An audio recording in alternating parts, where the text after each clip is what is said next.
Assalamualaikum warahmatullahi wabarakatuh. Warahmatullahi Waalaikumsalam warahmatullahi wabarakatuh. wabarakatuh. Alhamdulillahilladzi wakafa wassalatu wassalamu ala nabiyyina al-mustafa wa ala alihi wa ashabihi wa man wafa amma ba'd. Yang sama-sama kita hormati, yang sama-sama kita Eh, muliakan anu, Ustadz dan kita, Bapak waktu Kota Ketua Makassar, Umum Ikatan Dai Muda Indonesia, kata rumahnya. Hanya yang ini apa? sama-sama kita Lembaga dakwah. hormati, Ketua PW IDMI Sulawesi Selatan, yang Alhamdulillah eh, mereka menyempatkan diri hadir bersama kita pada forum kajian subuh hari ini, yang kita hormati, yang kita muliakan Ustadz kita, guru kita, kiai kita, Ustadz Haji Ayub Subandi LC, yang akan memberikan kajian dan tausiahnya kepada kita semua serta ustaz-ustaz sekalian yang dimuliakan oleh Allah Subhanahu wa taala. Kembali kita memuji dan bersyukur hadirat Allah Subhanahu wa taala atas taufik dan hidayahnya kepada kita sekalian, serta salawat serta salam mari kita kembali senantiasa curahkan kepada junjungan kita, kekasih kita, suri tauladan kita, baginda Nabi Muhammad sallallahu alaihi wasallam. Allahumma salli wa sallim wa barik alaihi. Untuk mengefisienkan waktu, mari kita awali sama-sama kajian subuh kita pada kesempatan yang mulia ini dengan sama-sama membaca basmalah dan suratul Fatihah. Bismillahirrahmanirrahim. Alhamdulillah. Iya kan? Surat Amin. Selanjutnya eh, kami persilahkan Ustadz Ayub untuk membawakan materinya mungkin sekitar 20 menit atau 25 menit. Selebihnya insya Allah kita pakai diskusi. Kalau lebih ya insya Allah bisa di Ustaz. Iya, tafadhal Ustaz.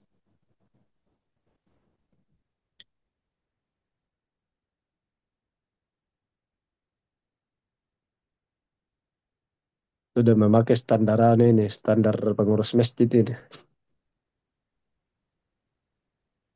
20 menit.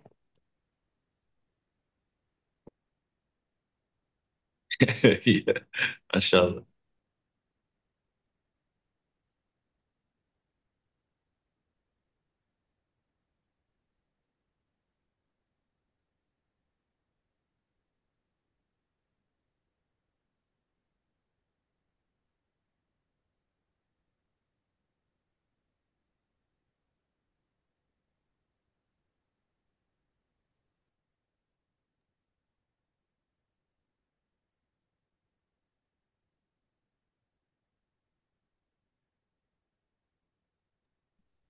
Mana Ustaz Ayub ini? Lanjutin runjo. Kayaknya di mute Ustaz.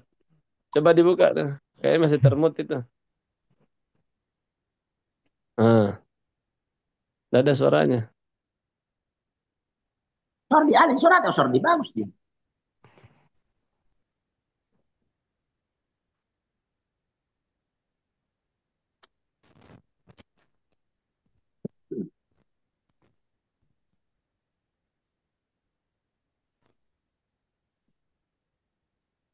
Tes 1, 2, 3. Ya, oke. Ah, wah, ternyata baru ada suaraku. Sudah ma mukaddimah. Lanjutkan. Ya lanjutkan. Baik, para ustadz sekalian yang sama dimuliakan oleh Allah, terkhusus Ketua Umum bersama kita sekarang, begitu juga dengan eh, Ketua Wilayah ya, pimpinan wilayah dan para asatidah sekalian. Alhamdulillah kembali pada kesempatan yang berbahagia ini kita sama-sama saling sharing, menyegarkan kembali apa yang kita ketahui ya. Ini bukan hal yang baru, Kita semua sudah tahu tentang fikih kurban. Ya, cuma karena kebetulan saja diamanahkan membawakan materi, maka ya begitulah pengaturannya. Kita jalani saja. Walaupun di sini mungkin banyak yang lebih kompeten ya.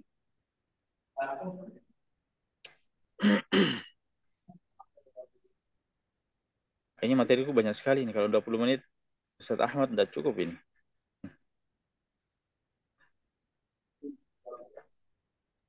Baik. Pembahasan kita fikih kurban perspektif 4 mazhab yang biasanya kita bahas biasanya adalah mazhab Syafi'i saja. Tapi pada kesempatan yang berbahagia ini kita coba angkat 4 mazhab supaya kita lihat bagaimana ragam pendapat ulama dalam masalah fikih ini, ya khusus berkaitan dengan kurban. Jadi langsung saja.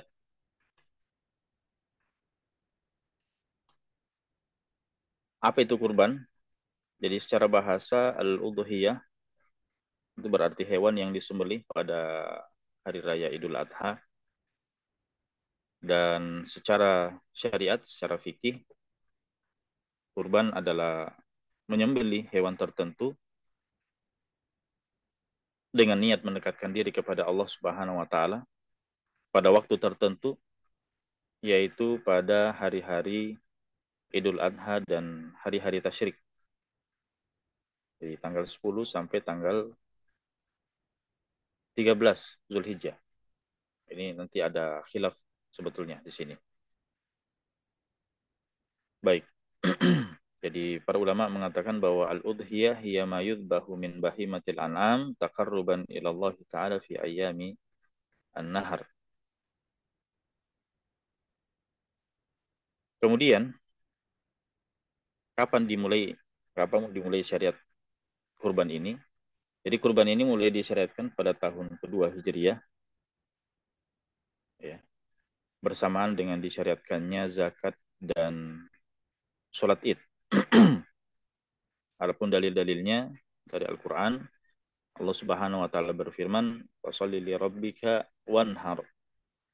Di sini ada perintah, maka dirikanlah salat karena Tuhanmu dan berkurbanlah. Ini perintah. Begitu juga dalam surah Al-Hajj, Allah Subhanahu wa taala berfirman, "Wal budna ja'alnaha lakum min sya'airillah." Dan unta-unta itu kami jadikan untukmu sebagai bagian dari syiar Allah. Jadi ayat-ayat ini menunjukkan bahwa menyembelih hewan kurban termasuk ibadah, termasuk syiar agama Islam. Kalau dalam hadis sendiri, Nabi Shallallahu Alaihi Wasallam dalam hadis Ummul Mukminin Aisyah radhiyallahu taala anha, ya, bahwa ma'amil ibnu Adam yauman nahri amalan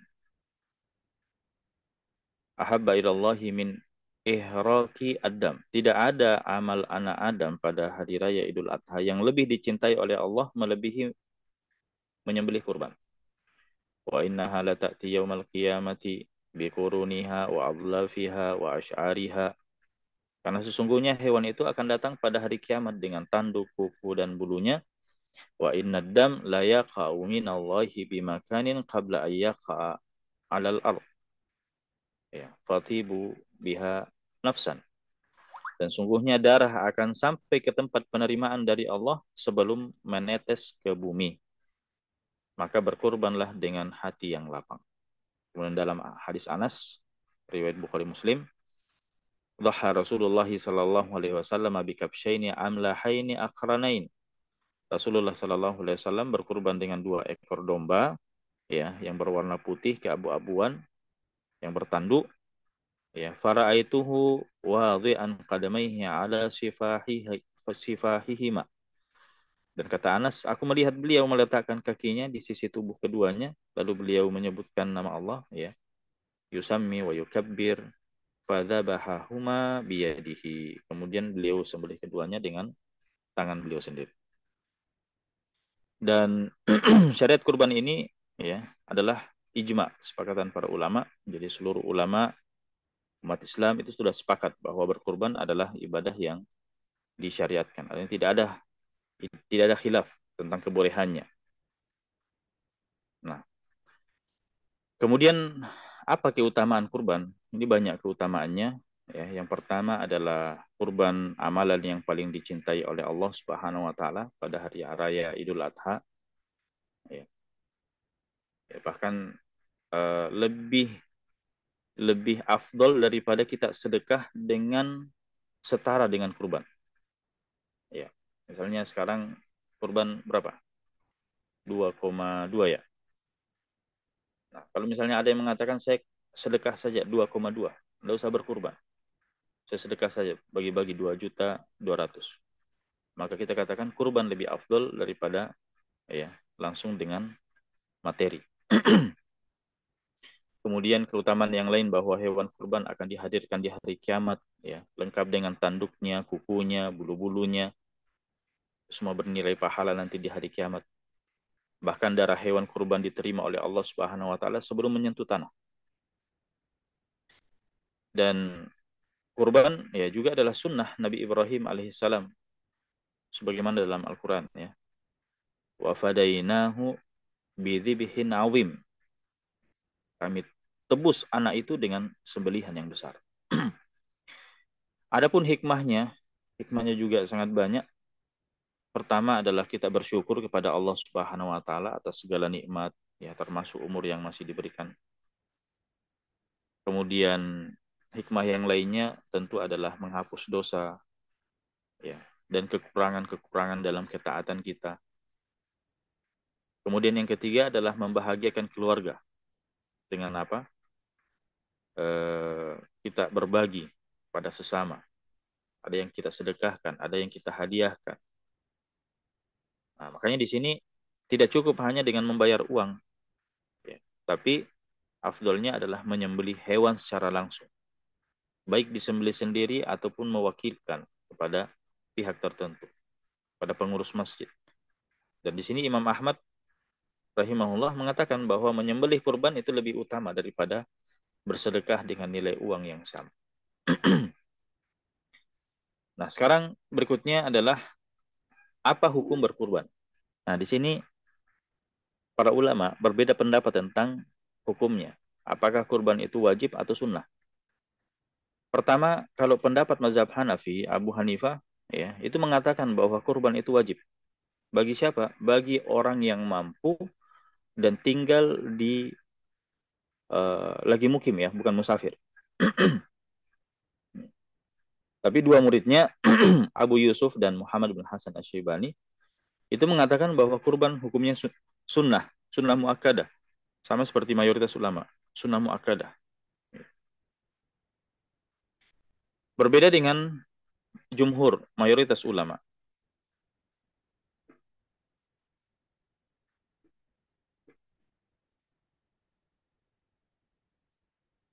Kalau mayoritas ulama, mazhab Maliki, kemudian Syafi'i, Hambali, itu sepakat bahwa hukumnya sunnah muakkadah. Dia bukan wajib, tapi sunnah muakkadah. Bukan juga sunnah biasa. Makanya makruh hukumnya meninggalkan kurban. Kalau dia adalah orang yang mampu, makruh hukumnya dia tinggalkan. Dan mazhab Maliki, kurban disunnahkan terutama bagi yang tidak berhaji. Ya. Artinya dia ada di kampung halaman, dia tidak pergi haji, maka itu lebih disunnahkan lagi. Dan bagi yang mampu, sebaiknya berkurban untuk setiap anggota keluarganya. Itu dalam mazhab Maliki. Adapun dalam mazhab Syafi'i, kalau dalam satu rumah itu sudah ada berkurban, atau misalnya kalau dalam satu rumah cuma tinggal satu orang, maka itu sunnah ain. Sunnah untuk dirinya, diri pribadinya. Tapi kalau misalnya di dalam satu rumah itu ada beberapa orang yang tinggal, maka hukumnya sunnah kifayah. Artinya satu saja orang yang berkurban, maka semua di rumah itu ikut, ya, mendapatkan pahala. Artinya kesunahan di sini sudah dianggap gugur dengan berkurbannya seseorang di dalam satu rumah. Pertama, tadi kita katakan mazhab Hanafi itu mengatakan wajib. Ya, cuma wajib dalam mazhab Hanafi itu ada dua ya. Ada wajib yang sifatnya qat'i, ada wajib yang sifatnya zonni. Kalau sifatnya qat'i itu artinya kalau di apa namanya seorang itu meyakini itu tidak wajib, nah itu bisa kufur, bisa murtad. Ya, misalnya sholat 5 waktu, itu kewajibannya sifatnya qat'i. Tapi wajib di sini adalah wajib yang sifatnya zonni, artinya dalam mazhab Hanafi orang yang tidak kurban itu berdosa. Ya, dia berdosa, tapi apakah dia keluar dari Islam? Tidak. Ya, kenapa? Karena ini masalah khilafiyah. Ada ulama yang mengatakan sunnah. Nah, apa dalil Hanafiyah mengatakan kurban itu wajib? Eh, di antaranya adalah dalil-dalil yang kita sebutkan tadi. Ya, karena sifatnya perintah dalam ayat, ya, dalam Al-Quran, dan hukum asal perintah adalah wajib, nah, maka mereka mengatakan kewajiban itu tetap berlaku. Belum lagi didukung oleh dalil-dalil yang lain. Misalnya, di antara hadis yang dipegang oleh mazhab Hanafi, walaupun ada perselisihan di kalangan ulama tentang kevalidannya. Hadis riwayat Ahmad dan Ibnu Majah, man wajada sa'atan, barang siapa yang memiliki kelapangan rezeki, falam yudhahi, lalu tidak berkurban, fala yakrabanna musallana, jangan dia mendekati tempat sholat kami. Dan para ulama Hanafiyah itu mengatakan bahwa ya ancaman ini tidak mungkin diberikan kepada orang yang hanya meninggalkan amalan sunnah. Nah, maka kata mereka ini menunjukkan bahwa kurban adalah wajib. Ya. Apalagi kurban adalah ibadah yang berkaitan dengan waktu khusus, ya, yaitu hari raya Idul Adha. Dan itu menunjukkan pentingnya ya. Di antara dalil yang lain mereka juga adalah ketika eh, kurban itu tidak sah, nanti kita akan bahas sebetulnya. Dia harus diganti. Ya. Maka berarti kalau dia harus diganti, berarti dia hukum asalnya adalah wajib. Ya. Karena kalau sunnah tidak disuruh ganti. Nah, itu logika pemahaman daripada Hanafiyah terhadap dalil-dalil. Adapun mayoritas ulama, jumhur ulama, ya, mereka mengatakan hukumnya sunnah dengan ya menggunakan beberapa hadis. Ya, memang tadi kita katakan dalam ayat perintah dan hukum asal perintah itu adalah wajib. Tapi kaidahnya bahwa jika ada dalil yang lain yang memalingkan kewajiban itu, ya, artinya hukum asalnya wajib kecuali jika ada dalil yang memalingkan kewajiban itu. Nah, dan di antara hadis yang memalingkan kewajiban itu menurut mayoritas ulama, pertama adalah hadis Ummu Salamah yang diriwayatkan oleh Imam Muslim, ya, bahwa idza dakhalat asyri dzulhijjah, kalau telah masuk 10 hari pertama Zulhijjah, wa arada ahadukum ayyudhahi, dan salah satu di antara kalian ingin berkurban, falyumsik an sya'rihi wa farihi, maka ya, jangan dia potong rambut dan kukunya. Kalau kita perhatikan dalam hadis ini ada kata wa arada ahadukum, ya, salah seorang di antara kalian mau, ingin. Nah, ini menunjukkan bahwa kurban itu tidak wajib. Karena kalau wajib, maka tidak tergantung keinginan, tidak tergantung kemauan. Nah, itu alasan pertama mayoritas ulama. Ada juga hadis Ibnu Abbas, ya. Hadis Ibnu Abbas riwayat Imam Ahmad, "Thalathun hunna aliyya faraid." Ada 3 hal yang fardu atasku, ya, kata Nabi Shallallahu Alaihi Wasallam. Wa hunna lakum tatawu, dan dia sifatnya sunnah untuk kalian. Al-witru, salat witir, wan nahru, kurban, wa salatu duha, dan salat duha. Kemudian hadis yang lain juga riwayat Tirmidzi, ya.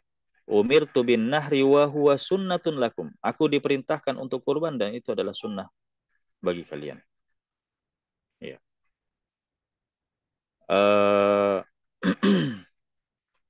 Apa namanya? Ya, ada ada sebetulnya dalil yang lain yang menjadi penguat ya bahwa kurban itu tidak wajib. Di antara alasan yang lain adalah ya kurban tidak ada syarat untuk membagikan dagingnya seluruhnya seperti zakat. Ya, kalau zakat kan wajib dan kita wajib untuk sedekahkan semuanya. Nah, kurban itu tidak. Bahkan dibolehkan untuk kita makan, ya kita hadiahkan dan kita sedekahkan. Nah, ini menunjukkan bahwa itu tidak wajib.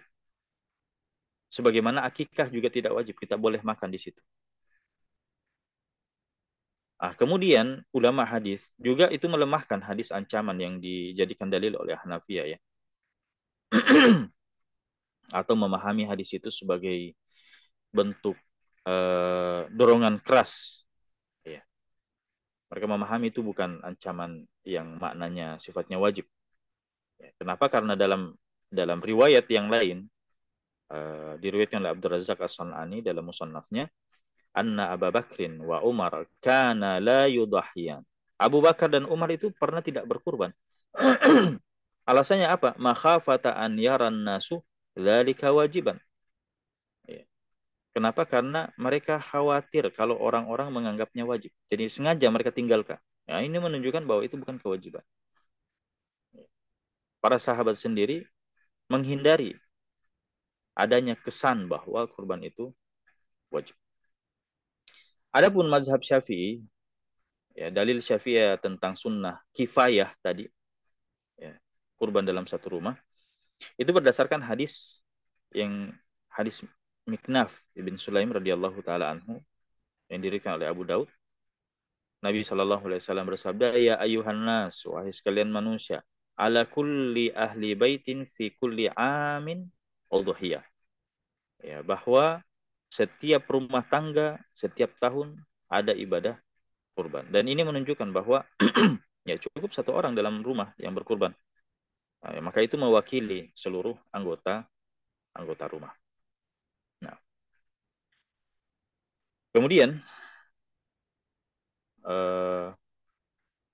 Nabi Shallallahu Alaihi Wasallam juga memberikan contoh ya. Nabi Shallallahu Alaihi Wasallam sendiri itu kan menyembelih 2 ekor kambing, satu untuk dirinya dan satu untuk keluarganya. Ya. Satu untuk dirinya dan keluarganya, dan satu lagi untuk umatnya yang belum mampu berkurban. Dalam hadis riwayat Ahmad, dhaha Rasulullah sallallahu alaihi wasallam bi kafsyaini akranaini amlahain. Nabi sallallahu alaihi wasallam berkurban dengan 2 ekor kambing ya, tanduk yang bertanduk warna putih. Ahaduhuma anhu wa an ahli baitihi. Satu untuk beliau dan keluarganya, ya. Wal akhar amman lam yudhahi min ummati. Dan satunya lagi untuk umatnya yang belum mampu berkurban. Baik. Kemudian sekarang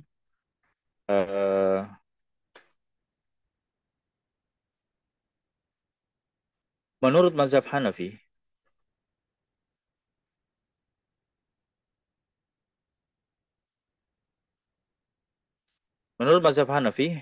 jadi mazhab Hanafi itu membagi kurban menjadi 2 jenis. Ada kurban wajib dan ada kurban sunnah.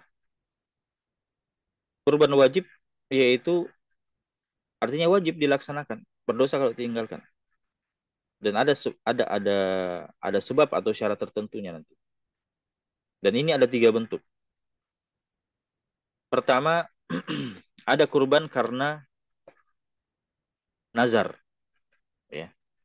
Artinya kalau seorang misalnya mengatakan lillahi alayya an udahi bisya, ya, aku misalnya berkurban, artinya Allah mewajibkan atasku berkurban dengan seekor kambing, ya maka kurban itu hukumnya menjadi wajib. Terlepas dia kaya ataupun miskin, kalau dia sudah bernazar, ya maka itu sudah menjadi hukumnya wajib. Ya, termasuk kalau dia katakan misalnya dia isyaratkan ya bahwa saya jadikan kambing ini sebagai kurban saya. Ini dia wajib karena dia mengisyaratkan ya, al-ja'lu. Dan ini dalam mazhab Hanafi itu termasuk nazar secara hukum ya. Nazar secara hukum. Kenapa? Karena dia sudah menetapkan hewan tersebut sebagai kurban. Berarti dia harus lanjutkan. Tidak boleh dia tiba-tiba langsung eh, tarik niatnya atau dia jual, ya, tidak bisa. Itu yang pertama, kurban karena nazar. Yang kedua ada kurban karena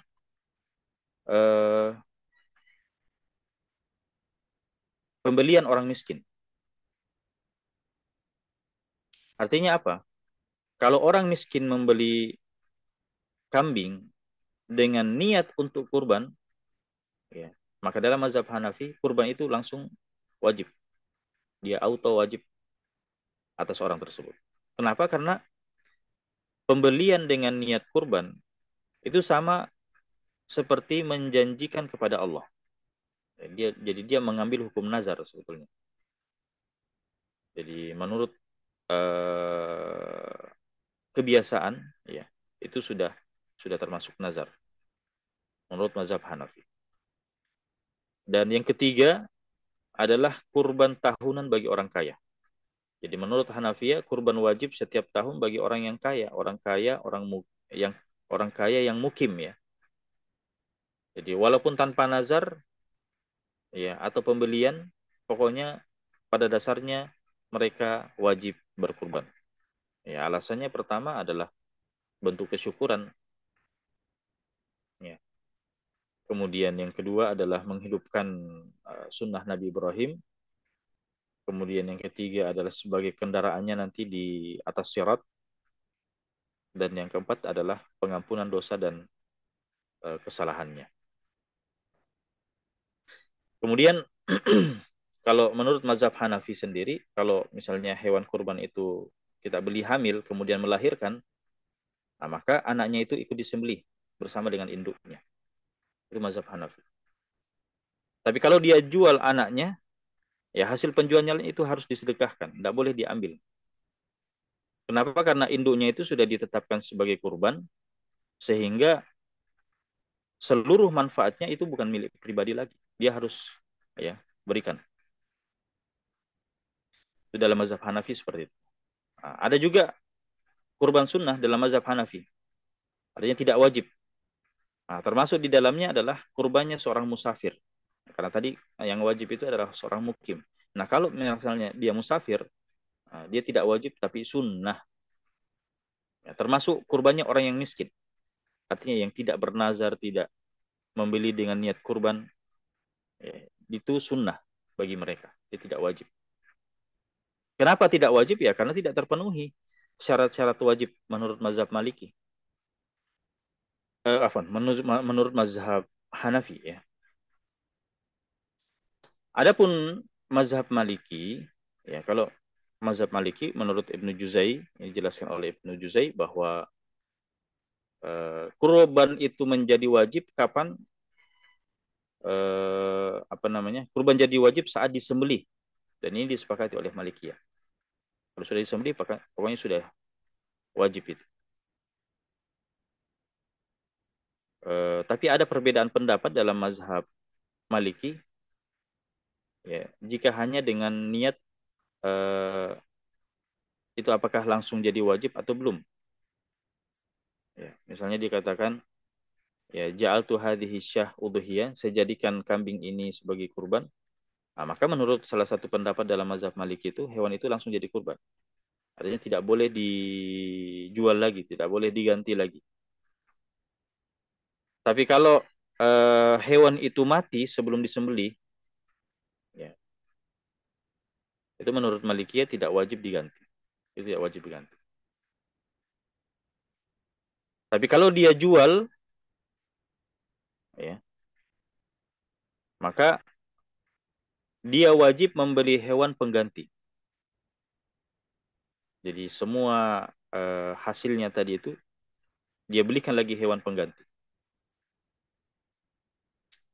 Tapi menurut Ad-Dardir, begitu juga dengan Ad-Dasuki, ini ulama Malikiyah belakangan, ya.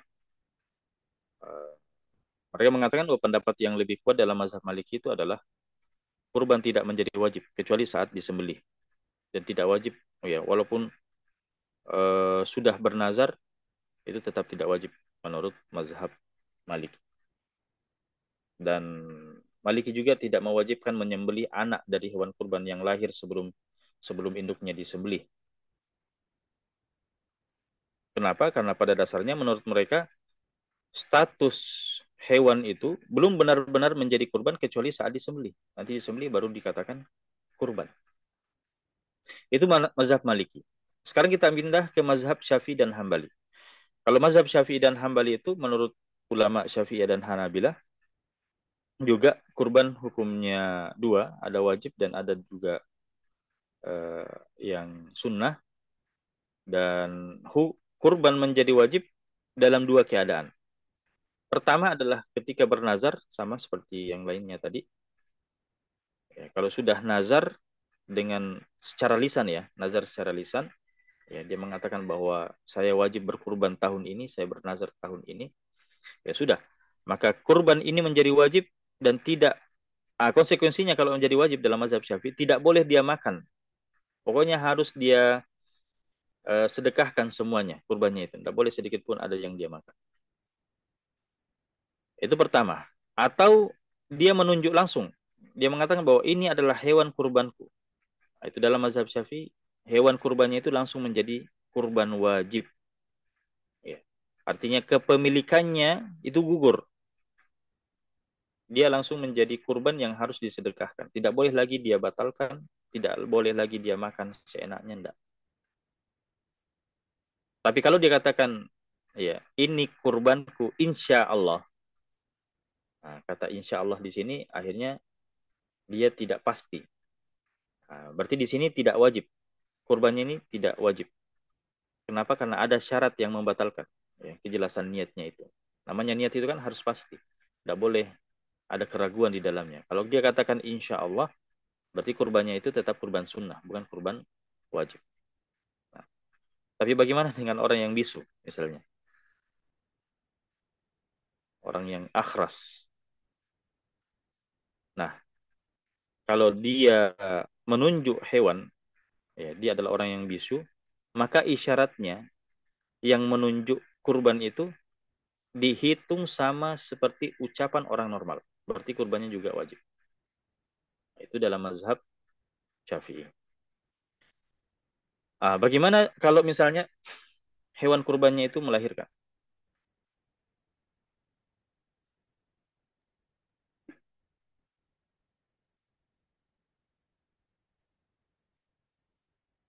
Ya. Kalau seorang telah menunjuk hewan tertentu misalnya sebagai kurban atau dengan nazar, ya. Kemudian hewan itu melahirkan. Nah, kita katakan anaknya itu ya ikut status kurban seperti induknya. Kalau sudah tiba waktu kurban, ya anaknya juga harus disembelih. Sama seperti induknya. Kemudian susu dari induknya juga itu tidak boleh diminum. Ya, kecuali kalau sudah lebih dari kebutuhan anaknya. Jadi anaknya sudah nyusu, kemudian ada lebih susunya, itu boleh diambil. Itu dalam mazhab Syafi'i dan Hambali. Ya. Nah, ini bisa dilihat di sini tabelnya. Sekarang kita pindah saja ke syarat-syarat kurban. Ya. Yang pertama tentang syarat wajib atau sunnahnya kurban. Ya, syarat wajib menurut Hanafiyah dan syarat sunnah menurut mayoritas ulama. Jadi di sini pertama para ulama itu sepakat ya bahwa kurban itu tidak wajib kecuali bagi yang mampu. Nah, cuma mereka berbeda. Definisi mampu itu, batasan mampu itu gimana? Kalau mazhab Hanafi, ya, kalau mazhab Hanafi, wajib itu adalah ketika orang memiliki harta yang sudah wajib dizakati. Ya, sudah seukuran nisab, maka dia wajib kurban. Atau memiliki barang yang nilainya sama. Ya, artinya selain kebutuhan pokoknya, ya, seperti rumah, pakaian, dan nafkah keluarganya, dia miliki barang yang setara dengan 85 gram emas itu, maka itu sudah wajib kurban. Ya. Anggaplah kalau emas itu 1 juta per gram, ya. Jadi uang 85 juta atau lebih, kalau sudah ada tabungannya seperti itu, selain kebutuhan pokoknya rumah dan seterusnya, pakaian dan seterusnya, kita katakan wajib kurban menurut mazhab Hanafi. Tapi mazhab Maliki, mereka mengatakan, kan mazhab Maliki sunnah ya. Nah, kurban sunnah itu hanya bagi yang tidak butuh harga kurban. Ya, artinya dalam tahun itu misalnya dia tidak punya kebutuhan yang lebih daripada harga kurban. Ya, harga kurban misalnya 2.200.000 ya. Dalam tahun itu misalnya dia tidak ada pengeluaran sampai seperti itu. Nah, maka itu disunahkan kurban. Bahkan dalam mazhab Maliki itu dianjurkan berutang. Kalau memang dia yakin bisa melunasi, maka dia dianjurkan berutang untuk kurban dalam mazhab Maliki. Nah, beda dengan mazhab Syafi'i. Ya. Kalau mazhab Syafi'i dari segi hukum juga sunnah, tapi kesunahan ini bagi siapa? Bagi yang mampu membeli hewan kurban, yang memiliki harta lebih dari kebutuhan pokoknya dan keluarganya selama hari raya Idul Adha. Ya. Jadi berapa kira-kira kebutuhan selama hari raya Idul Adha itu? Nah, kalau dia punya harta yang lebih cukup untuk kurban, barulah dia dikatakan sunnah berkurban. Adapun dalam mazhab Hambali ya mereka mengatakan sunnah juga. Kesunahan ini bagi siapa? Bagi orang yang mampu membeli hewan kurban, meskipun juga harus berutang. Ya, yang penting mampu lunasi. Nah, itu. Jadi kalau misalnya dia yakin bahwa akan ada pemasukan yang bisa melunasi utangnya itu, maka dia dianjurkan berhutang untuk kurban. Baik, ini syarat sah dan syarat sunnah.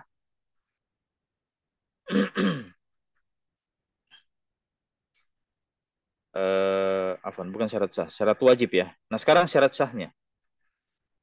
Kalau syarat sah menurut seluruh mazhab, ya, pertama, hewan itu adalah hewan yang layak disembelih. Artinya dia harus sehat. Tidak boleh ada cacat yang berat. Ya. Berdasarkan hadis riwayat Abu Daud, bahwa ada 4 jenis hewan yang tidak sah untuk dikurban ya. Yang buta jelas kebutaannya, yang sakit parah, yang pincang jelas pincangnya, kemudian sangat kurus. Nah, ini empat cacat yang disepakati oleh para ulama tidak boleh ada pada dalam hewan kurban. Ya. Kemudian dari segi waktu penyembelihan, kalau mazhab Hanafi ya itu sah disembelih mulai pagi Zulhijjah. Sampai kapan? Sampai malam 12 Zulhijjah. Dan tidak sah di malam sebelum hari raya atau malam setelah 13 ya. Itu dalam mazhab Hanafi seperti itu. Kalau Maliki itu wajib siang hari. Tidak boleh malam hari. Waktu penyembelihan kurban. Nah, sedangkan mazhab Syafi'i dan Hambali itu mereka mengatakan bahwa sah setelah sholat Idul Adha sampai 13 Zulhijjah sebelum maghrib. Jadi hari ke-13 sebetulnya masih diperselisihkan ya. Hari ke-13 masih diperselisihkan, ada yang mengatakan sah, ada yang mengatakan tidak.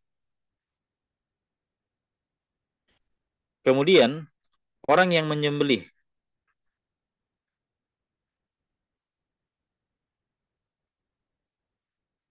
ya, sebelum kita masuk di sini, adapun orang yang menyembelih itu harus muslim. Dalam mazhab Maliki itu wajib dan tidak sah disembelih oleh orang non-muslim walaupun dia adalah ahlu kitab dalam mazhab Maliki. Tapi kalau ulama yang lain Hanafi, Syafi'i, Hambali itu tetap sah. Cuma makruh kalau ahli kitab ya. Dia Nasrani, dia Yahudi Ya, walaupun ada perincian dalam mazhab Syafi'i sendiri. Apakah masih layak orang non-Muslim sekarang itu layak dikatakan Nasrani dan Yahudi ahli kitab? Itu ada perincian dalam mazhab Syafi'i. Tapi secara umum mayoritas ulama mengatakan sah tapi makruh. Ya.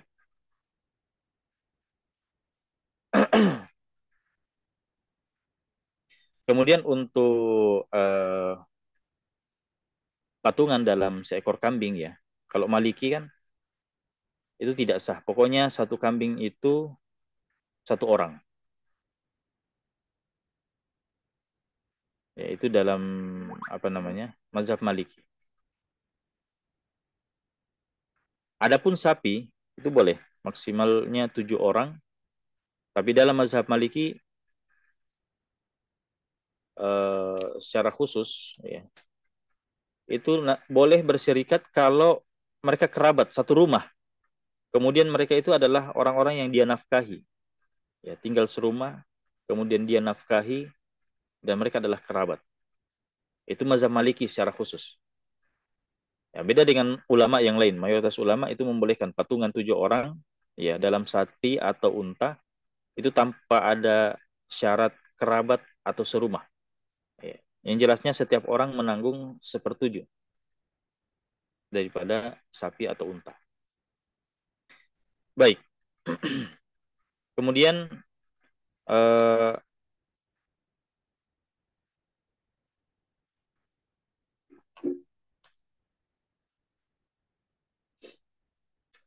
berikutnya syarat orang yang dituntut untuk berkurban. Ulama sepakat bahwa yang dianjurkan untuk berkurban itu adalah muslim, balik, berakal, mampu, dan mukim ya. Mukim menurut Hanafi, bukan musafir.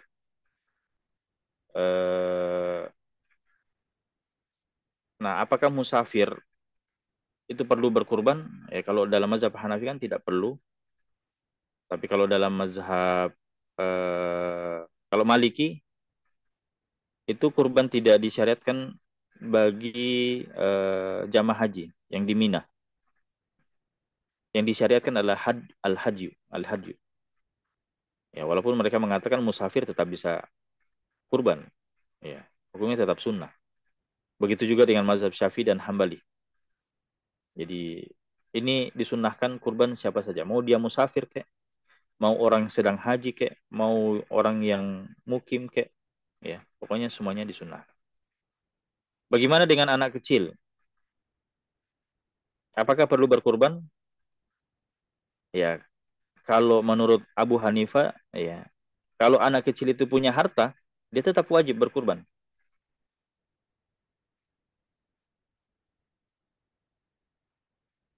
Kalau Maliki, Syafi'i, Hambali, kalau Maliki mereka mengatakan sunnah, anak kecil.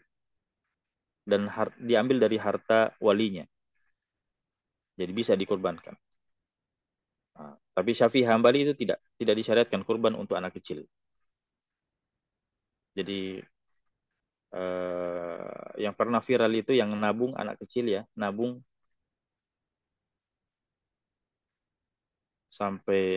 setahun sampai dia berkurban, itu sah menurut sebagian ulama. Baik. Kemudian berkaitan dengan niat.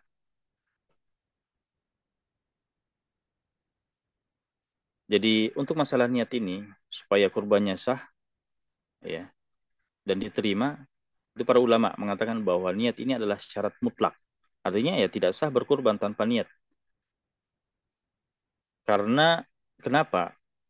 Namanya menyembelih hewan itu kan bisa jadi dua kemungkinan. Bisa jadi daging biasa dimakan dan bisa jadi ibadah ya sebagai kurbah mendekatkan diri kepada Allah. Makanya disyariatkan niat. Innamal a'malu binniyat wa innamal likulli imri'in ma nawa. Nah, sehingga para ulama di sini kalau menurut mazhab Hanafi, kalau menurut Al-Kasani dalam mazhab Hanafi yang dimaksud dengan amal di sini adalah amal yang sifatnya ibadah. Makanya mereka mengatakan bahwa kurban itu tidak dianggap ibadah kecuali dengan niat. Nah, makanya dalam mazhab Hanafi itu dipersyaratkan kalau misalnya seorang patungan dalam sapi atau unta maka pastikan semua peserta itu harus berniat untuk ibadah kurban. Artinya apa? Kalau ada satu orang saja yang ikut tapi hanya ingin daging biasa, ya misalnya 6 orang kurban, satunya itu mau apa namanya, mau makan biasa saja, bukan kurban. Ya. Nah, maka itu tidak sah. Semuanya tidak sah. 6 orang itu tidak sah juga kurbannya.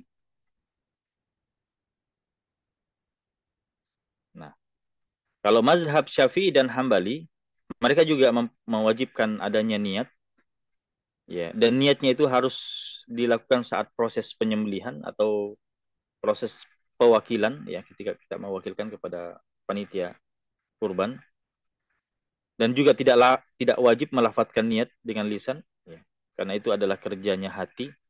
Adapun ucapan itu artinya dia menguatkan saja dan bukan itu esensinya. Nah, berbeda dengan Hanafiyah. Kalau Syafi'iyah itu membolehkan 7 orang patungan dalam sapi, dalam unta, meskipun niat mereka berbeda-beda. Ya. Misalnya ada yang niat kurban, ada kurban wajib, kurban sunnah misalnya. Satunya lagi nazar, atau bahkan misalnya ada yang mau akikah di situ. Ya, jadi satu sapi itu ada orang kurban dengan beberapa jenis, kurban wajib, kurban sunnah, ada kurban nazar misalnya. Kemudian ada juga yang akikah di situ. Atau misalnya ada orang yang sekedar ikut saja mau ambil daging, tidak niat kurban, tidak niat akikah.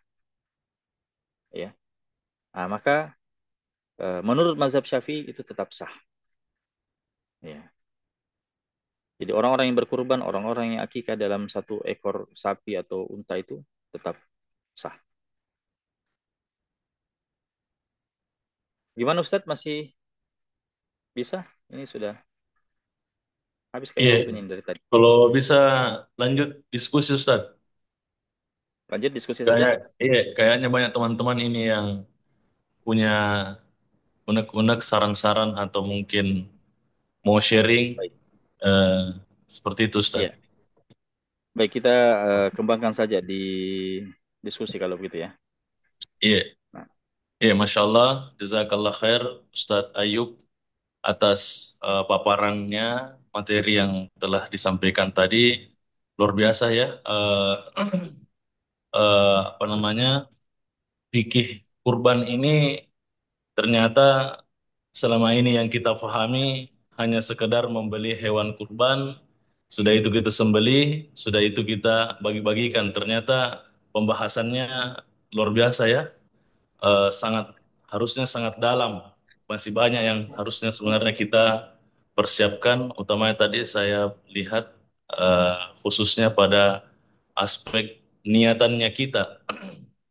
Yang paling penting mungkin kita harus garis bawahi karena amalan itu harusnya memang tergantung atas apa yang telah kita niatkan sebagaimana hadis Nabi Shallallahu Alaihi Wasallam. Kemudian kami persilahkan kepada Ustadz-Ustadzah sekalian, mungkin ada yang mau di sharingkan, ditanyakan, atau mungkin mau ditanggapi eh, hal-hal yang telah Ustadz Ayub tadi sampaikan. Mungkin dari Ustadz Ketua dulu atau Ustadz Sekjen. Fadal Ustadz.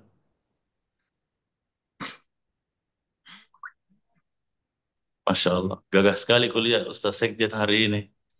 Tapi kurang kopinya ini. Ada mie kopi.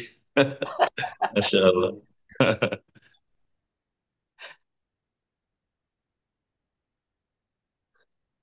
Tafadhol Ustadz. Halo Ustaz, Assalamualaikum warahmatullahi wabarakatuh. Salam Bagaimana? Waalaikumsalam warahmatullahi wabarakatuh. Tafadhol. Saya tadi cuma ikut setengah saja karena saya sempat lupa sih tadi. Padahal saya sudah begadang tunggu-tunggu ini. Saya mau kembali tadi Masya ke Allah. soal yang 3 patungan itu tadi. Ini Iya. menarik ini Ustaz. patungan ini karena mungkin bisa ditampilkan kembali slide-nya tadi yang patungan ini. Karena ini selalu juga menimbulkan pertanyaan di masyarakat kita ini. Ada tadi pendapat soal eh, nggak tahu tadi Mas Haf siapa itu yang membolehkan.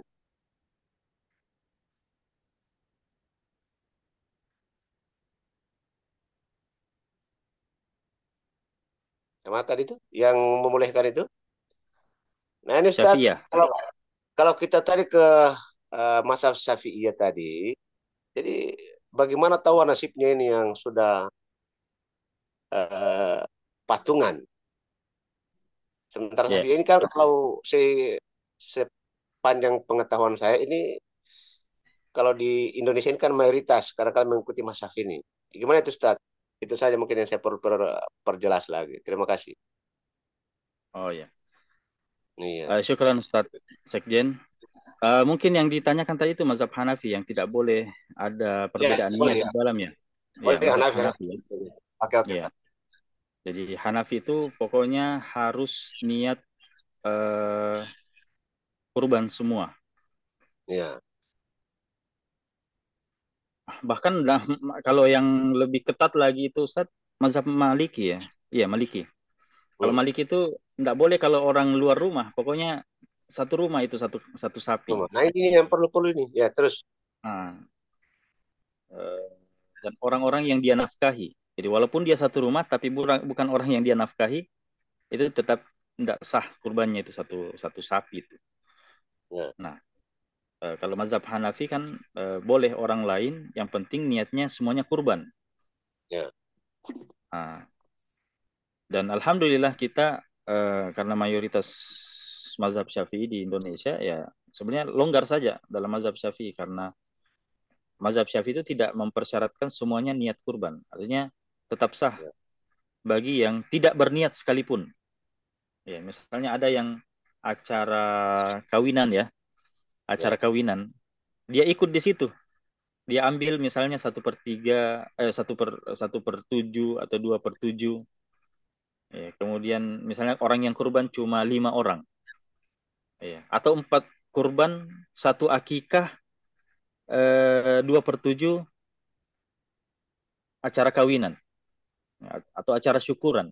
Nah, kita katakan sah, itu sah di dalam mazhab Syafi'i.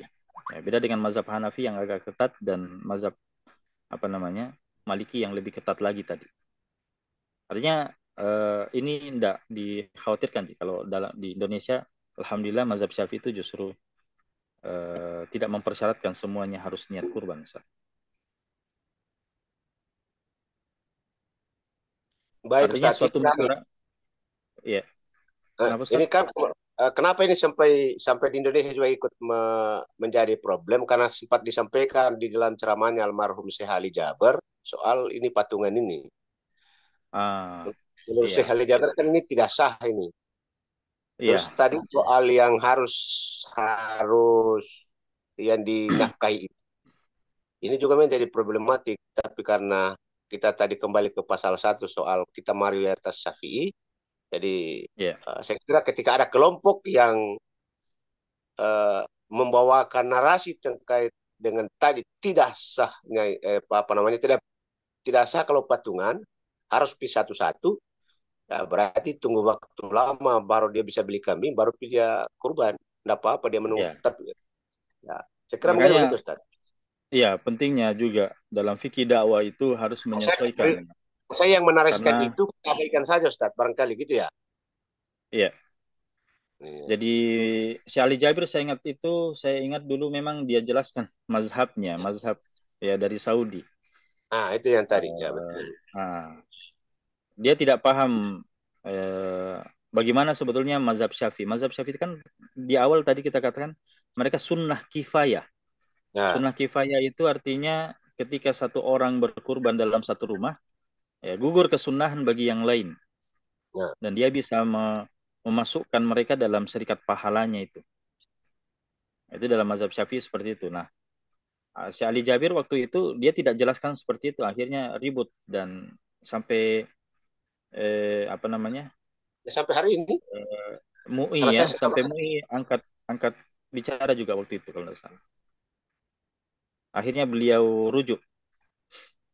Nah, ini Ya, ya, pentingnya ya. fikih dakwah. Iya, Oke, oke. iya. Saya kembalikan Sudah. ke Karena ada yang sudah japri itu.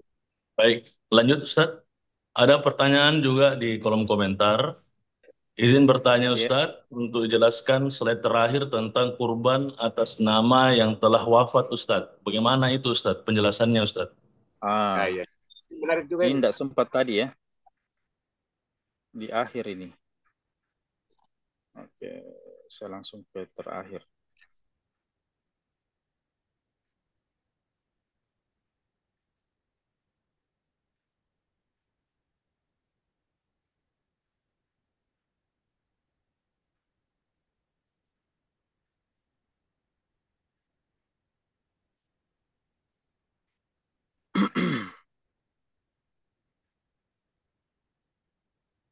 Ya. Jadi untuk kurban atas nama orang lain itu ada yang kurban untuk orang yang masih hidup, ada kurban untuk orang yang sudah meninggal. Nah, kita lihat di sini kalau dia masih hidup, ya, kalau orangnya itu masih hidup, maka Hanafiyah dan Hanabila itu tidak sah. Kalau menurut Malikiyah itu makruh dan menurut Syafi'iyah tidak sah. Itu kalau tanpa izin ya, ini hidup tanpa izin.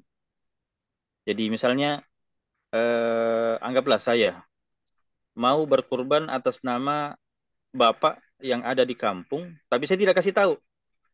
Ya, saya langsung bayar store di sini atas nama bapak saya. Apakah itu sah? Ah, maka eh, satu-satunya ulama yang mengatakan sah Malikiyah, tapi itu pun makruh. Hanafi, jumhur ulama Hanafiyah, Hanabilah, Syafi'iyah itu tidak sah. Kenapa? Karena tanpa izin. Dia tidak tahu. Beda beda halnya kalau misalnya saya sudah kasih tahu, Pak, saya kurban kaki di sini, ya, maka sepakat Hanafiyah, Hanabilah, Malikiyah, Syafi'iyah semuanya mengatakan sah. Itu yang masih hidup ya. Jadi ada dua, hidup itu ada tanpa izin, ada dengan izin. Nah, sekarang yang meninggal. Nah, meninggal ini ada dua juga. Ada yang tanpa wasiat, ada yang dengan wasiat. Jadi sebelum dia meninggal, dia sudah wasiatkan memang bahwa nanti saya kalau sudah tidak ada, tolong kurban atas nama saya. Itu wasiat namanya. Nah, kalau misalnya dia sudah meninggal tanpa wasiat, ya, apakah keluarganya itu boleh kurban atas namanya? Nah, kalau Hanafiyah Hanabila itu sah. Malikiyah makruh. Ya, kecuali kalau sudah ditentukan ya, misalnya sesaat sebelum apa namanya? Sesaat sebelum kurban, ya, mungkin beberapa hari sebelum kurban, dia sudah beli hewannya, tapi dia meninggal. Bukan hewannya maksudnya, orangnya meninggal. Nah, kita katakan tetap disembelihkan atas nama orang yang meninggal tadi. Itu Malikiyah. Tapi kalau misalnya dia apa namanya tidak belum beli hewan kurbannya, kemudian dia meninggal dunia, apakah bisa dikurbankan? Menurut Malikiyah bisa tapi makruh, sah tapi makruh maksud saya. Nah, beda dengan Syafi'iyah. Syafi'iyah kalau orang yang meninggal tanpa wasiat itu tidak sah, tidak sah. Tapi kalau dia meninggal ada wasiatnya, maka sepakat ulama ini sah, sah. Jadi yang diperselisihkan itu untuk orang yang meninggal itu adalah ketika tanpa wasiat. Ya, sebagian ulama mengatakan sah, seperti Hanafi, Hambali. Maliki juga sah, tapi makruh. Tapi tidak sah menurut Syafi'i. Cuma konsekuensinya untuk kurban untuk orang lain ini, atas nama orang lain maksud saya, itu hukum memakan daging kurbannya itu. Apakah boleh kita misalnya keluarga kita kurban atas nama orang tua yang sudah meninggal? Apakah boleh kita ikut makan? Ya. Di sini ada rinciannya di sini. Nah, tabelnya bisa kita lihat. Nah, di sini kalau kurban atas nama orang hidup dengan izin, ya, artinya ada izinnya dia, kita kurbankan atas nama dia dan ada izinnya, maka Hanafiyah boleh dimakan oleh siapa saja. Sepakat ulama di sini. Hanafiyah, Malikiyah, Syafi'iyah, Hanabilah semuanya mengatakan boleh dimakan. Kalau dia atas nama orang hidup dengan seizinnya, ya, dikurbankan dengan seizinnya. Tapi kalau misalnya dia adalah kurban atas nama orang yang sudah wafat dan tidak ada wasiat, Hanafiyah mengatakan itu hukumnya sah dan boleh dimakan dan boleh disedekahkan. Itu menurut Hanafiyah. Kalau menurut Malikiyah, tadi itu adalah makruh, ya. Tapi boleh dimakan kalau ditentukan sebelum wafat. Dia sudah beli hewannya sebelum dia wafat, kemudian disembeli atas namanya, maka kita keluarganya bisa ambil sedikit dari hewan tersebut untuk kita makan. Boleh. Ya, tapi kalau apa namanya, belum ada juga hewan yang dia beli, kemudian dia meninggal, dan maka itu hukumnya makruh menurut Malikiyah dan harus disedekahkan semuanya. Syafi'iyah, kalau Syafi'iyah, kurban atas nama orang yang wafat tanpa wasiat itu tidak sah dan tidak boleh dimakan sama sekali. Artinya kalau dia kurbankan atas nama orang yang apa namanya sudah wafat tadi, pertama dia tidak sah, yang kedua tidak boleh juga dia makan, dia harus sedekahkan. Jadi dia nanti jadinya bukan kurban, dia jadinya sedekah biasa. Beda dengan Hanabilah. Hanabilah itu mengatakan sah, kurbannya sah dan juga boleh dimakan, sama seperti Hanafiyah tadi. Nah, tapi kalau dia kurbannya kurban atas nama orang yang wafat tapi ada wasiat, maka di sini kalau menurut Hanafiyah itu wajib disedekahkan seluruhnya kalau ada wasiatnya, ya. Karena ini beda. Di sini Hanafiyah beda. Karena pertama tadi itu boleh dimakan. Nah, sekarang kalau ada wasiatnya itu wajib disedekahkan semuanya. Itu tidak boleh dimakan. Malikiyah juga seperti itu. Syafi'iyah juga seperti itu. Kecuali Hanabilah. Hanabilah yang membolehkan makan dan disedekahkan. Seperti kurban biasa. Ya. Itu Hanabilah. Kemudian ada kurban nazar. Kalau kurban nazar ini kan kurban orang yang hidup maupun yang wafat, ya. Ini semua sepakat. Kalau kurban nazar itu tidak boleh dimakan. Pokoknya semuanya harus disedekahkan. Ya, bagaimana caranya? Dia bernazar kurban, dia juga yang makan nazarnya. Tidak bisa. Pokoknya dia harus sedekahkan semuanya.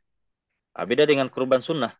Kalau dia adalah kurban sunnah, maka di sini sepakat juga ulama. Boleh kita ambil, kita makan. Tapi jangan juga dimakan semuanya. Ya. Dia kurban, dia makan semuanya juga. Dalam mazhab Syafi'i itu harus ada yang keluar sedikit, walaupun sedikit. Nah, itu Ustaz.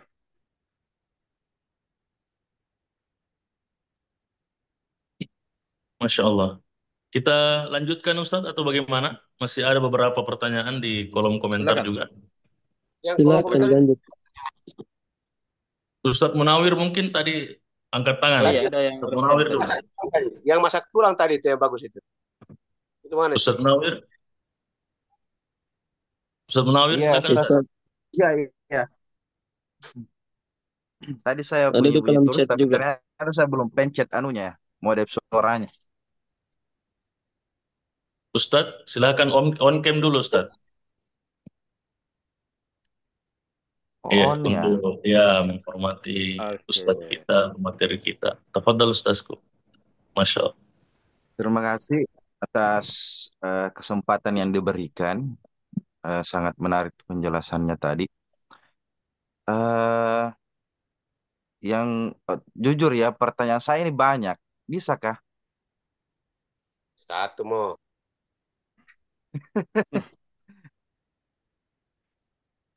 Ya, tapi singkat saja dijawabnya, Ustaz ya. Yang penting Ya. arahnya ke sana. Nah, yang pertama tentang penjelasannya tadi yang potong kuku, kemudian mencukur rambut.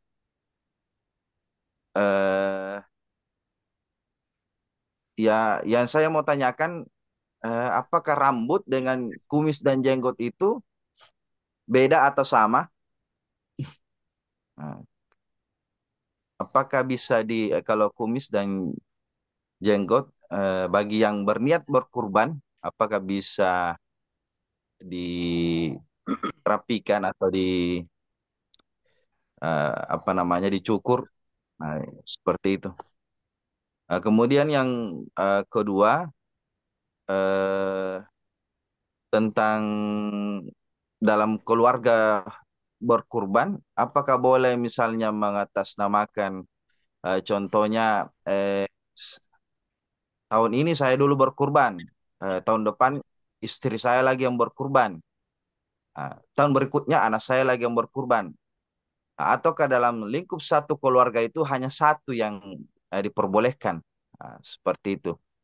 Kemudian yang ketiga, apalagi tadi ku lupa. Itu dulu, Ustaz. Saya kira istri Ya, ketiga berikut. langsung saja Ustaz ya. Iya, iya, Ustaz. Langsung. Langsung saja. Tentang masalah mencukur bulu-bulu, walaupun dalam hadis disebutkan ya, eh, apa namanya, syar. Ya. Di sini sebenarnya umum, dia berlaku secara umum.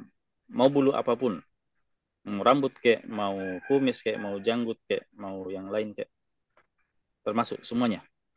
Karena dia sifatnya umum. Wal umum yabqa ala umumi. Keumuman dalil itu tetap umum ya, berlaku secara umum. Selama tidak ada dalil yang mengkhususkan. Artinya kalau kita mau mengkhususkan rambut saja, kita harus datang dengan dalil yang mengatakan rambut saja. Nah, gitu. Nah, cuma larangan di sini apa statusnya? Status hukumnya. Ya, namanya larangan itu kan sama dengan perintah. Perintah itu bisa wajib, bisa sunnah. Larangan bisa haram, bisa makruh.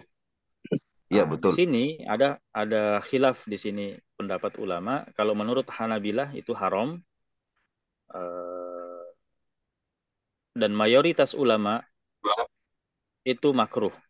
Makruh. Artinya tidak berdosa. Makruh itu artinya ada ketika ada hajat, ya misalnya kukunya panjang sekali sehingga bisa menyimpan kotoran, ya, menghalangi air wudhu dan seterusnya. Nah, kita katakan dia potong saja. Makruh, ada hajat, hukumnya mubah. Ya, bahkan sebagian ulama ada yang mubah secara mutlak, ada yang mubah secara mutlak, enggak masalah. Nah, itu khilaf di kalangan para ulama tentang status larangan. Kemudian masalah berkurban dalam rumah tangga, apakah harus kepala rumah tangga? Ya, itu enggak harus, bisa digilir ya, bisa digilir. Kalau kita berangkat dari mazhab Syafi'i tadi yang masalah sunnah kifayah itu, intinya di situ adalah ada dalam satu rumah tangga itu satu berkurban. Terlepas dia adalah kepala rumah tangga, dia istri, ya. Kecuali anak ya, anak di sini ada dua, ada yang sudah balik, ada yang belum balik. Ya. Kalau sudah balik bisa, kalau belum balik, kalau mazhab Syafi'i tidak bisa anak yang belum balik. Seperti itu. Baik, Yang Ustaz. ketiga, Ustaz, sudah Eh, diingat? eh, Tunggu dulu sebelum saya ingat. Ketiga, yang tentang status saya atau status pekerjaan saya yang melarang untuk memakai kumis dan jenggot, dan Mm-mm. saya sudah berniat berkurban, apakah termasuk hukumnya boleh mencukur kumis dan jenggot itu? Dia makruh, artinya makruh itu tidak sampai berdosa dan boleh jika ada hajat, itu makruh hukumnya seperti itu. Atau taklid pendapat yang mubah. Cuma kalau kita mau mengambil sikap khuruj minal khilaf, keluar dari perbedaan pendapat ulama, ya sudah, sekalian jangan apa-apain, kan gitu. Karena ada ulama yang mengatakan haram. Nah, itu kalau kita mau mengambil pendapat khuruj minal khilaf. Nah, tapi kalau kita taklid salah satu pendapat, bahkan pendapat mubah secara mutlak pun, ya kita taklid pendapat itu, kita pilih pendapat itu, tidak masalah, tidak bisa disalahkan. Itu pilihan. Cukup, Ustaz? Terus yang ketiga ini masalah Hmm. eh, sapi yang dicap. Jadi contoh Ah, ini sapi ini ada pengembala sapi, ya kan? Ada pengembala sapi. Nah, supaya itu sapinya tidak hilang, dia cap dari bayi begitu. Jadi Setrika. dia kasih ya tanda tanda contoh huruf bahwa ini pemiliknya kalau begini nih hurufnya berarti dia yang punya ini. Ah, ah. Kemudian sapi itu tidak cacat, maksudnya tidak matanya tidak apalah, pokoknya dia bersih, dia maksudnya dia sempurna hanya karena cuma mau ditandai oleh pemiliknya bahwa ini adalah sapi saya dan suatu saat saya akan jual. Apakah sapi seperti itu bisa dibeli untuk berkurban?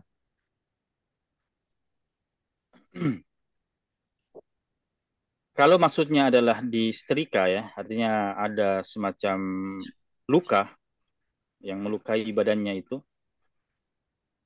Kalau sekedar dicat ya enggak masalah, Ustaz. Kalau sekedar dicat. Yang biasanya itu kalau di setrika, dipanasi, pakai besi panas itu. Ya, ya ini dikasih besi panas, huruf-hurufnya itu besi panas. Hmm. Kalau dia semacam itu namanya setrika. Itu sah dijadikan sebagai kurban, tapi hukumnya makruh. Dia tetap sah, tapi hukumnya makruh. Artinya kalau ada yang lebih sempurna, itu lebih diutamakan. Tapi kalau tidak ada sama sekali, ya sudah, itu saja. Dan hukumnya sah.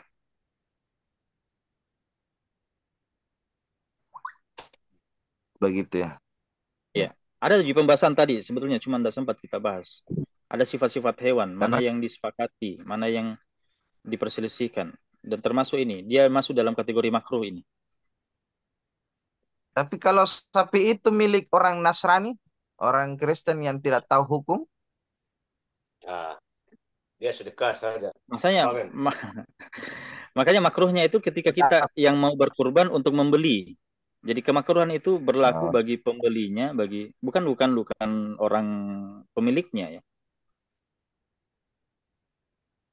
saya Jadi kira hukum yang di sini tidak paham tentang hukum itu. enggak, kita kan yang mau beli kan punya pilihan, mau beli atau tidak. Oh, penjualnya. Hmm. Jual. Baik, Mm-mm. Ustaz. Ya, kita Ya, lanjut ke chat di kolom komentar, di obrolan. oh Ini ada ya, beberapa baik. pertanyaan yang masuk. Saya bacakan saja, Ustaz. Ya, Eh, yang pertama ini adalah panitia memasak tulang atau daging kurban untuk dimakan bersama pada saat proses pengerjaan daging kurban sampai selesai. Bagaimana hukumnya itu, Ustaz? Nah, ini Kemudian menarik yang ini. kedua, yang hmm. kedua adalah Satu-satu sapi dulu, Ustaz ya. terakhir. Oh, satu dulu. Iya, satu-satu Satu-satu dulu. dulu. Oh iya. Iya, Oke, siap. yang pertama tadi panitia itu memasak tulang atau daging kurban untuk dimakan secara bersama-sama ya. Yang mau dipertanyakan ini dagingnya daging siapa? Nah, itu. Diambil saja di situ. Miliknya siapa? Nah, diambil saja di situ Eh, biasa. Daging apakah panitia milik mungkin. daripada panitia itu sendiri ya? Apakah milik panitia Ya. itu sendiri ataukah milik orang lain di luar panitia? Itu ada Iya, dua betul. kemungkinan ya. Biasanya Kalau bukan Ustaz. Langsung diambil saja di situ. Karena ceritanya ini yang mau makan. Ini panitia yang bekerja ini. Jadi diacak saja, Biasanya diambil. biasanya Begitu. itu berarti daging panitia yang berkurban biasanya. Jadi ada panitia makanya saya rinci yang dulu. berkurban. Iya. Makanya saya rinci semua ada hukumnya masing-masing. Kalau misalnya Eh, jelas bahwa daging itu adalah milik panitia yang ikut makan, ya, maka itu tidak masalah. Itu tidak masalah. Tapi kalau misalnya itu adalah milik orang lain, atau kemungkinan ketiga, yaitu tidak diketahui statusnya, apakah milik panitia atau milik pekurban di luar panitia. Maka dua ini itu tidak boleh mereka masak sampai ada izin atau keridhaan dari pemiliknya. Ya, karena kan ini hak orang lain.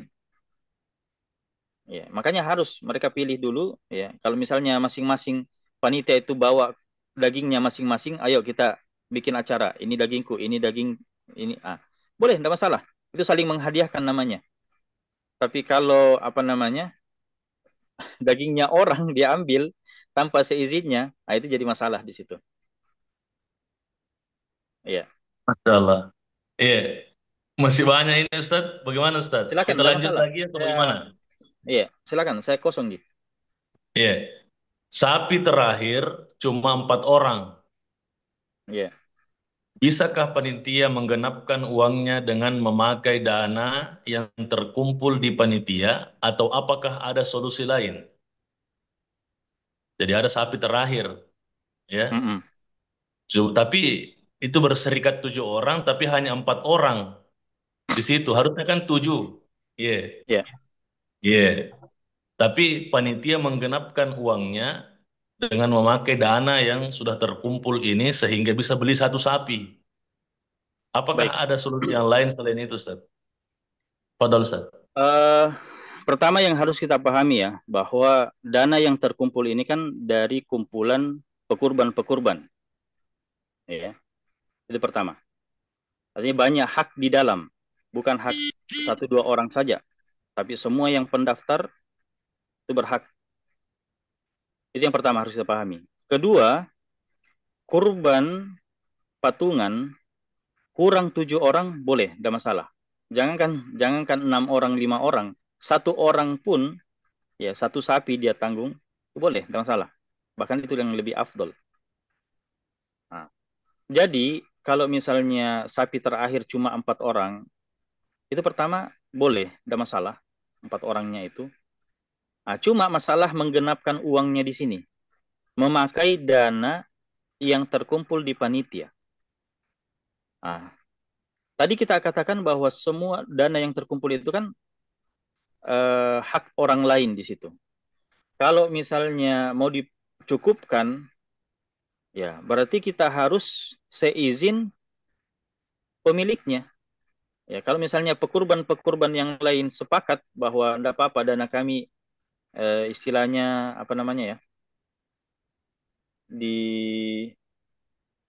dialihkan ke situ juga, ya. Apakah istilahnya ini?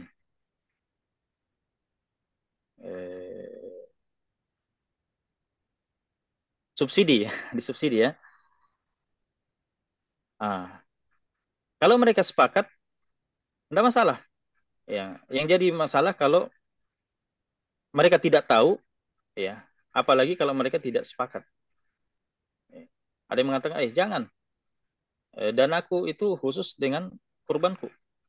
Tidak boleh dipakai sama yang lain. Nah, itu yang jadi masalah di situ.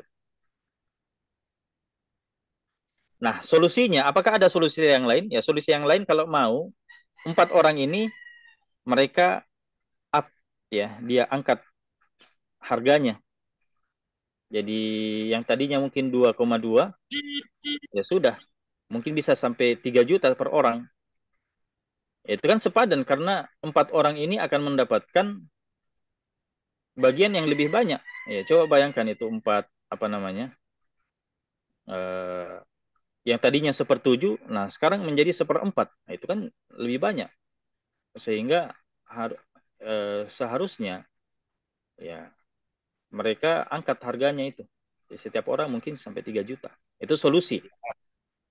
Atau solusi yang lain, pakai dana yang terkumpul di panitia, tapi seizin pekurban yang lain. Artinya dana subsidi. Ada izin dari mereka. Boleh. Baik. Mungkin pertanyaan terakhir ya. Selebihnya bisa nanti di chat langsung atau dijawab langsung di share di grup atau mungkin di japri ke Ustadz Ayub. Jadi untuk pertanyaan terakhir ini, bolehkah yang berkurban tidak melihat hewannya pada saat disembelih, Ustadz? Boleh. Hukumnya boleh tidak dilihat, tapi afdolnya dilihat. afdolnya dilihat. Sebagaimana Rasulullah SAW, dia suruh memang Fatimah, lihat hewan kurbanmu disembelih. Itu sunnahnya. Ya. Nah, cuma gimana sekarang pertanyaannya? Apakah harus melihat secara langsung ataukah boleh live streaming? Ya sekarang banyak ya. Panitia kurban live streaming. Ya semua pekurban di rumahnya menyaksikan. Ya, sebenarnya itu sudah dianggap melihat sebetulnya. Nah, cuma kan yang kita mau dapatkan di sini keberkahan daripada hewan kurban kita yang disembelih itu kita lihat. Ya, karena di situ akan ada doa yang dibaca itu wajah tu wajhihalilladzi fataras samawati wal ard hanifa muslima wa ma ana minal musyrikin. Inna solati wa nusuki wa mahyaya wa mamati lillahi rabbil alamin. Nah, itu yang kita baca ketika melihat apa? Hewan kita disembelih. Nah, Baik, Masya Allah. bisa 3 pertanyaan ini Alhamdulillah. Ustaz. Selesai kami. Selesai kami. Oh iya, Anda kita apa? di balik. Saya tergantung teman-teman, siapa tahu sudah ada yang mungkin segera atau ada urusannya ya mendesak karena kita sudah lewat dari waktu yang Oh sudah iya. kita tentukan. Iya. Enggak Oh ya, apa-apa. lanjut. Di yang lain kalau ada hajatan boleh nanti bergeser. Iya, baik. Oke, Yang di belum grup saja kalau begitu. bisa tetap gabung dan tuntaskan saja pertanyaannya dulu. Oke, baik. Hmm. Di sini ada juga di kolom komentar Ustadz, izin bertanya, ketika misalnya ada penyembelihan, masih ada urat lehernya yang belum putus, ada yang berpendapat boleh diulang penyembelihannya selama pisau itu yang kita pakai sembelih tadi. Sebagaimana dengan kasus ini. Dan bagaimana pendapat para ahli fikih? Mohon penjelasannya Ustadz. Tafadhal. Jadi urat yang harus putus itu ada 2 ya. Ada eh, saluran makanan dan saluran pernafasan. Itu 2 yang wajib. Ada 2 lagi yang lainnya yang di samping ini. Itu menurut mazhab Hanafi wajib, tapi menurut yang lain tidak wajib. Jadi yang disepakati cuma 2. Nah, bagaimana seandainya ada yang tidak putus? Nah, maka itu harus disegerakan. Artinya tidak boleh ada jeda yang lama. Ya, kalau misalnya kita sudah sembelih 1 kali, tapi ternyata ada yang belum putus. Nah, kemudian kita segerakan, langsung putuskan. Itu boleh, tidak masalah. Tapi kalau sudah lama, ada jeda, ada break dulu, ya, tidak boleh. Itu bisa jadi bangkai nanti. Ini masuk dalam fikih apa namanya? Adz-dzabaih. Ini fikih penyembelihan. Ini ada fikihnya khusus ini masalah penyembelihan. Mungkin bisa jelasnya Ustaz, jeda waktunya berapa lama gitu. Ini batasan jeda waktu ini, ya, batasan jeda waktu ini sebenarnya kembali kepada urf. Kapan kira-kira kita rasa itu sudah lama? Itu kembalikan kepada kebiasaan. Kalau kita katakan itu sudah lama, ya sudah. Tapi kalau kita mengatakan kebiasaan orang mengatakan itu masih sebentar, belum lama, berarti masih sah. Dia kembalikan kepada urf. Tidak ada dalil secara spesifik menjelaskan lamanya di sini. Sehingga kaedahnya itu kalau misalnya dalil tidak membatasi sesuatu, ya sesuatu itu tidak dibatasi oleh dalil baik Al-Quran dan Sunnah, maka dia kembali kepada bahasa atau urf. Itu kaedahnya. Atau yang penting masih goyang-goyang. Baik. Lanjut Ustadz. Iya, silakan. Iya, ada yang bertanya meminta kitab rujukan. Mungkin langsung ke grup ya atau japri Kalau Ustadz. rujukannya saya ringkas dari kitabnya Sewah Bazuhaili. Fikul Islami wa Adillatuh. Fikul Islami wa Adillatuh. Itu langsung saja. Dan sudah ada ringkasannya. Di-share kitabnya Ustadz. Oh iya, berjilid-jilid. Oh iya. Nanti saya kirim linknya saja. Linknya. Oh iya, siap Ustadz. Itu di belakangnya backgroundnya Ustadz Ayub itu banyak kitab. Ini dia. Ini kitabnya di atas. Banyak sekali kitabnya itu di situ. Masalahnya tidak sembarang orang bisa baca itu. Ada terjemahannya. Fikul Islami wa Adillatuh itu sudah diterjemahkan. Nah, itu yang masih ada satu lagi Ustaz. Ya, Bagaimana hukumnya yang paketnya beda? Paketnya, maksudnya. Tapi ketika dipakai biaya operasionalnya itu pakai yang paket yang agak mahal, sementara yang murah itu tidak diambil biaya operasionalnya. Jadi ada dua paket, paket yang mahal dan paket yang murah. Tapi yang murah itu tidak ada operasionalnya, yang mahal ada. Bagaimana itu, Ustaz? ini harus ada kerelaan sama seperti yang saya sebutkan sebelumnya itu. Jadi orang-orang yang ikut paket mahal itu harus ada kerelaan mereka bahwa operasionalnya itu diambil dari dana mereka. Kan itu hukum asalnya seperti itu. Kecuali kalau dari awal kita sudah umumkan memang bahwa paket mahal itu eh, mengsubsidi biaya operasionalnya kepada paket murah dan mereka sepakat. Kemudian mereka bayarkan, mereka mendaftar, boleh, tidak masalah. Intinya di sini adalah keridhaan. Karena ini hak mereka. Jangan sampai kita menggunakan hak orang lain tanpa izinnya. Intinya di situ. Makanya saya pribadi beberapa masjid yang saya tempati taklim itu saya kasih semacam akad untuk panitia dengan pekurban. Jadi ada akad-akad yang disepakati di awal. Jadi akad yang berlangsung itu adalah akad wakalah, perwakilan dalam pembelian, perwakilan dalam penyembelihan, dan perwakilan dalam penyaluran. Kemudian akad yang kedua yang saya juga ajarkan ke masjid-masjid itu akad hibah. Akad hibah artinya ada bagian-bagian kurban yang tidak diambil oleh pekurban itu dihibahkan ke panitia kurban. Sehingga kalau sudah statusnya hibah, itu terserah panitia kurban mau apakan, mau mereka makan, itu sama-sama dengan pertanyaan Pak Sekjen tadi. Itu boleh kalau memang sudah statusnya hibah. Karena jangan sampai antara panitia dengan perkurban ini, ya nanti setelah kurban justru ada cerita-cerita di belakang. Kenapa panitia ambil itu? Kenapa panitia ambil kulit? Kenapa panitia ambil kepala dan seterusnya? Tapi kalau dari awal kita sudah sepakat bahwa kepala kami hibahkan ke panitia, kulit kami hibahkan ke panitia. Berarti nanti enak, panitianya itu mau apakan itu kepala, mau apakan itu kulit, terserah mereka karena ini sudah dihibahkan.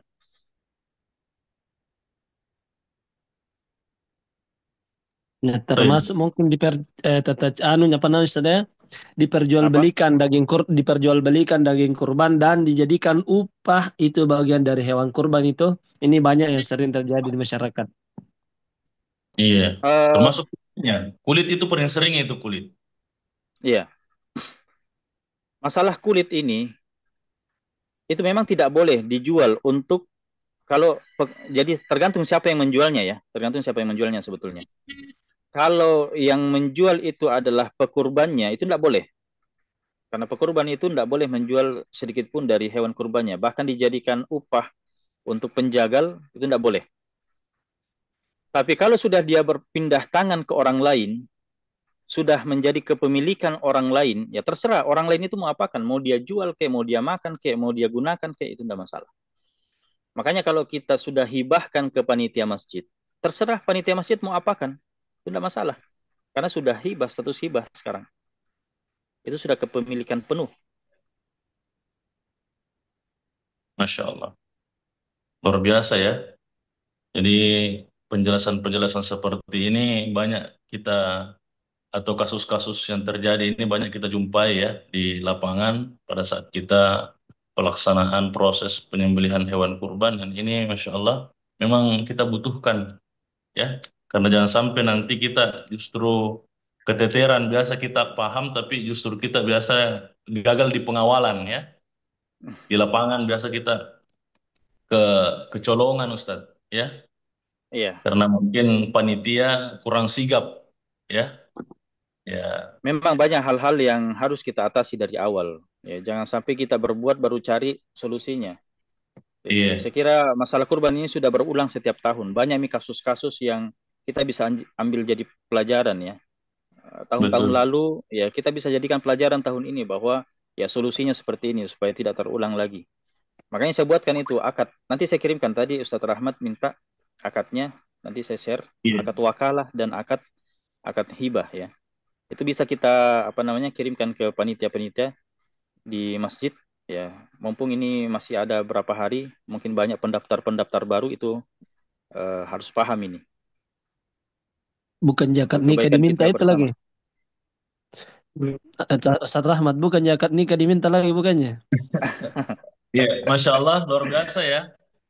Kajian kita subuh pagi hari ini luar biasa, Masya Allah, penjelasan dari Ustadz Ayub Subandi LC. Ini insya Allah semakin menambah khazanah keilmuan kita, khususnya masalah fikih kurban ya. Saya kira mungkin cukup dulu ya pertemuan kita hari ini. Kalau misalnya memang mau kita lanjutkan boleh, tapi kita tutup dulu ya untuk sesi kajian kita hari ini. Dan ucapan Alhamdulillahirrabbil alamin. Kami ucapkan banyak terima kasih kepada